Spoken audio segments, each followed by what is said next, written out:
नमस्कार, आपण पाहत आहे भांडा फोड न्यूज. एका दमात भ्रष्टाचारी कोमात. सोशल मीडिया, कर्जबाजारी, गुन्हेगारी, सट्टेबाजी, चोरी, मटका, जुगार, दारू, सावकारशाही, न्यायाच्या प्रतीक्षेत प्रशासन. भांडाफोड न्यूज. एका दमात भ्रष्टाचारी कोमात. भाजप शिवसेना शिंदे गटाच्या कार्यकर्त्यांमध्ये वाद, प्रचार वाहनावर दगडफेक.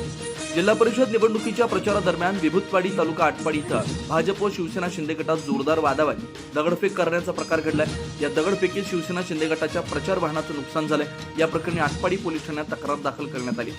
जिल्हा परिषदेच्या निंबवडे गटात भाजप आमदार गोपीचंद पडळकर यांच्या भाऊजाई आणि जिल्हा परिषदेचे माजी सभापती ब्रह्मानंद पडळकर यांच्या पत्नी माधवी पडळकर आणि शिवसेना शिंदे गटाचे उमेदवार विद्या मोटे यांच्यात चुरशीची लढत होती.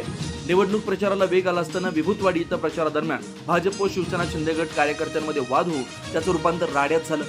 या घटनेत शिवसेनेच्या प्रचार वाहनाचं नुकसान झाल्याची घटना आहे. मिळालेल्या माहितीनुसार विभूतवाडी इथं भारतीय जनता पार्टीच्या उमेदवारांची प्रचार सभा सुरू होती. याच वेळी शिवसेनेच्या उमेदवाराच्या प्रचारासाठी वापरण्यात येणारं वाहन त्या परिसरात आलं. प्रचार वाहनावरील ध्वनिक्षेपकाचा आवाज कमी करण्याच्या मागणीवरून दोन्ही पक्षांच्या कार्यकर्त्यांमध्ये प्रथम बाचाबाची झाली. हा वाद वाढत जाऊन काही वेळातच दोन्ही गटातील कार्यकर्ते एकमेकावर धावून गेले. या दरम्यान जोरदार शिवीगाळ झाली. वातावरण चांगलंच तणावपूर्ण बनलं. वादाच्या ओघात शिवसेनेच्या प्रचार वाहनाची तोडफोड करण्यात आली. वाहनाचं नुकसान झालं. घटनेमुळे गावात काही काळ भीतीचं वातावरण निर्माण झालं होतं. या प्रकाराची माहिती मिळताच पोलीस प्रशासन तातडीने घटनास्थळी दाखल झालं. परिस्थिती नियंत्रणात आणत जमाव पांगवण्यात आला.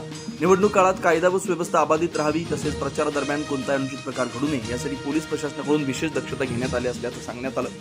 या प्रकरणी हेमंत तुकाराम मोटे वय 25 यांनी छोटा हत्ती MH12WJ0096 या वाहनाचं 15,000च्या अज्ञात व्यक्तीनं नुकसान केल्याची आटपाडी पोलीस ठाण्यात गुन्हा दाखल करण्यात आला.